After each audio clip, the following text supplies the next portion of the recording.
Ooh, what's up, Internet? It is time for us to talk non-spoilers about Jupiter's Legacy. Our full spoiler chat for the entire season will go up on this channel tomorrow. But for now, we're going to answer the question, should you watch Jupiter's Legacy on Netflix? My name's Nerdy. And I'm Clarus. We get Nerdy Nightly. We thought we'd share it with you. That's right.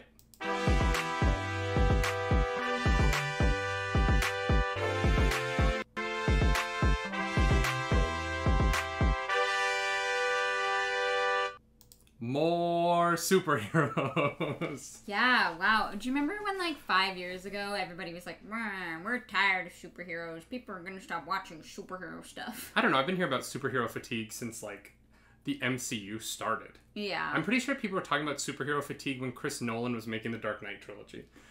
Truly. But, you know, I think that now more than ever that might be the case. Superhero fatigue is a conversation I'm actually willing to have now, because in the last few months we have gotten WandaVision, Falcon the Winter Soldier, Invincible, Jupiter's Legacy. Am I missing any? Oh, the Snyder Cut. Snyder Cut. I mean, Wonder Woman was just before WandaVision. Like, we really have gotten so much superhero content in a short window, and we have watched all of it. The Disney shows, like, just, everything. Yeah, the Falcon Winter Soldier. Yeah. Oh, Florence and Ulysses, the Super Squirrel movie. Oh, right, that we didn't actually... We did not we were watch, going to watch, yeah. but we did not. So it is tough. I mean, there's a lot of superhero content, and I think the most important thing for these things to do right now is to find ways to set themselves apart. And I think that different things we've watched and talked about on our channel have done that in different ways really successfully. I feel like Invincible did that by being a Nickelodeon animated show cranked all the way to, like, the most adult possible. Yeah. And it told an interesting story, a take on the Superman story, and honestly the Super Sun story, that went dark and bloody and gory and was very fun and funny and, you know, gifted comedically and in its action. Yeah, it had a little bit of everything, which they managed to balance super well. And the reason I wanted to bring up Invincible is because I feel like this show, in many ways, was doing a very similar thing to Invincible. It was introducing a new world. It was introducing a father-son dynamic that sits at the center of that new world. Yeah. There are super teams that we have to meet and a lot of characters. And so it is interesting now to be at the end of both of these first seasons and to honestly say, if you want to watch a cool superhero show, go watch Invincible. Yeah. I honestly was disappointed by this. Yeah, me too. It was definitely not what I wanted it to be, and I didn't go into it with any expectations. You know, I did. I liked the trailer a lot. Yeah, I mean, the trailer didn't, like, stand out to me, so I kind of went in here being like, this is going to be a fun superhero thing that I'm probably going to enjoy, and honestly, I'm not a huge fan. I have to say, I don't think it did the things it was trying to do well, and I think it was too vague and wishy-washy and trying to do too many things all at once, and it lost focus. Like, the whole show was so unfocused. It didn't feel like they had a story to tell, and they were telling it. 100%. It felt like they were just giving us, like, information diarrhea. The funny thing is, I don't feel like that about the information diarrhea. Thanks for throwing that term into our YouTube video. Because I don't feel like I got a lot of information. Like, the show... No, because it was slow. Well, the show kind of felt like I was at a party, and there was someone at the party who was telling a story to a group of people, and they never quite got to the point. Yeah. You know what I mean? You know when you're... They got sidetracked so many times. There were so many tangents. Dude, it's been like 45 minutes. Yeah. Except it was 8 hours. Yeah. And it just sort of felt like it was meandering along. It was just a bunch of things. Yeah, 100%. And I couldn't tell how they related to one another, honestly, at the end of the day. This series, my understanding of the comic, and I might be wrong, but my understanding of the comic is that it tells all of the present in 2 chunks, at the beginning and the end. And then the middle issues are the entire past. So I hope I'm correct in saying this, but I think it's 6 issues in the present, 12 issues telling the story of the past, and 6 issues in the present. If I'm wrong, sorry, I have not read the comic. Unfortunately, this did not make me want to. But the show decides to constantly flip-flop between the present storyline and the past storyline. And there is a chance that 3 seasons of that, they will meet up in a way that will be satisfying and interesting. But one season was not enough. They are not connected at all. No, and I think the hardest part about it is that the past stuff was infinitely more interesting, and I was way more invested in it. But I felt that way knowing that we're already in the present and I already see what's going on, and so it kind of doesn't really matter. Yeah, it also, the show was like, the past was like the origin story that we've seen a million times, and the present... It was a cool origin story. Oh, no, it's cool. I'm just saying, say, I don't really need to see, I don't need every superhero to show me the entire origin story. And the present is like post-superheroism. And so the show is constantly talking about more interesting things than it is doing. Yeah. It's very caught up in having conversations of its characters having conversations about the things that I wish this show was showing me. And, you know, maybe later seasons flashbacks would get into the years where the supers were the supers. And they weren't this, like, disjointed, awful group of human beings.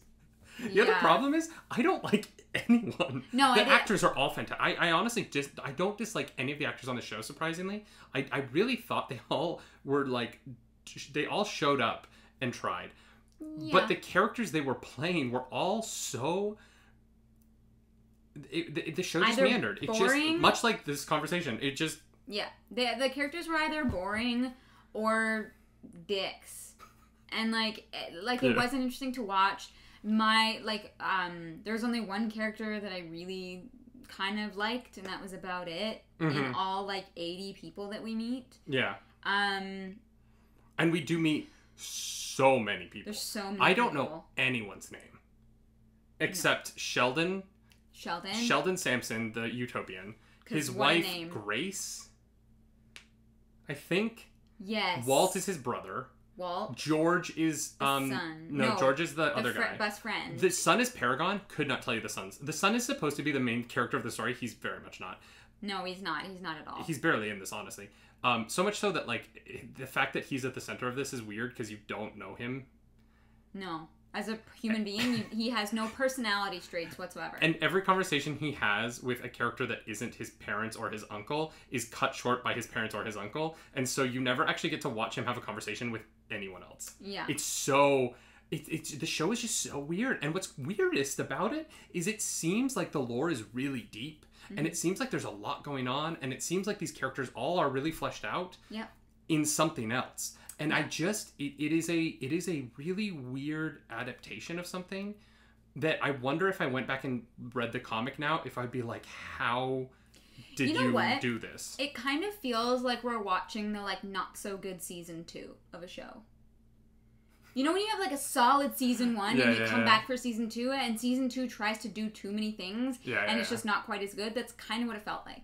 Because it does do too many things. Yeah. Yeah, it's unfortunate. Like we said, it doesn't do any of them well. Really, Invincible, much better show. Just gonna say it. But I want to get into more than that's better than this, right? Why? Sure. And the reason for me is really about focus, which you brought up. This show isn't focused, and it's weird because it seems like the care and attention is there. The costuming is really great. The lighting and it's shot very cinematically. Yep. It doesn't look like a TV show. It really looks like a movie. For all 8 hours. All 8 hours look really good. I mean, the effects at times are not the best.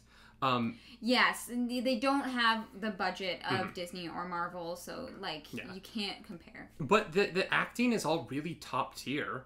Really, Josh Duhamel is really good. His wig is not, but he is really good. That white wig. just throw white. If you're gonna do it, just. I can't. Why didn't they should have just borrowed Viserys' wig from Game of Thrones, and it would have. Sure. Well, because it's the exact same thing. It's this length white hair. But yeah, I don't know what they did with that wig. It was not great. And what's crazy is Leslie Bibb is also in a wig, and her wig is so good. Yeah, it looks great. In the same scenes, and they both have the same wig on, because his is just shaggier than hers. They both have the same length hair, it's not the same color. Wig, but you know, like, I'm like, why is Leslie Bibb's wig so good? And Josh Duhamel's is so weird to look at. Mm-hmm. And he's acting. There's a scene that's like just him on a couch having a conversation with someone.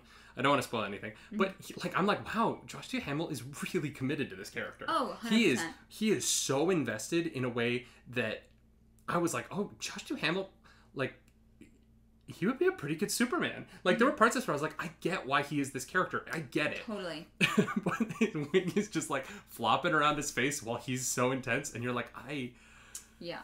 I just can't. Like, it was weird to look at. Yeah. Yeah. Yeah, it sucks because I, like, was so invested in the backstory and, like, origin story of these characters. Yeah. That kind of held me through it, but the rest of it just... It didn't do it for me, and it was honestly a little bit predictable.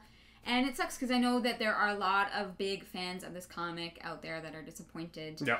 And, you know, I apologize. I know we all know what it's like. Yeah, and honestly, I hope this gets a season 2, which is weird.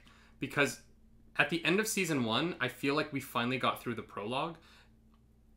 And it's a long prologue. It is a long 8 hours of just kind of, at times, literally a man wandering in the desert. Like, literally wandering in the desert. Yeah.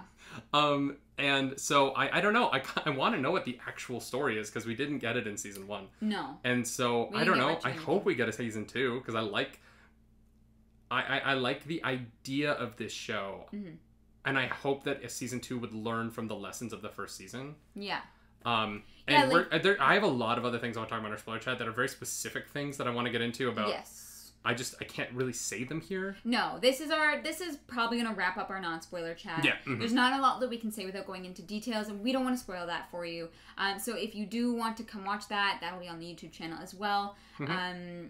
You know, make sure that you subscribe, hit the notification bell. It'll let you know when it goes up. Well, our camera shut off because we ran out of space, but I stream over at Twitch, twitch.tv/nerdynightly. And I stream over at twitch.tv/clarusdracarys. As always, my name's Nerdy. And I'm Clarus. Do something nerdy tonight. Bye. Bye.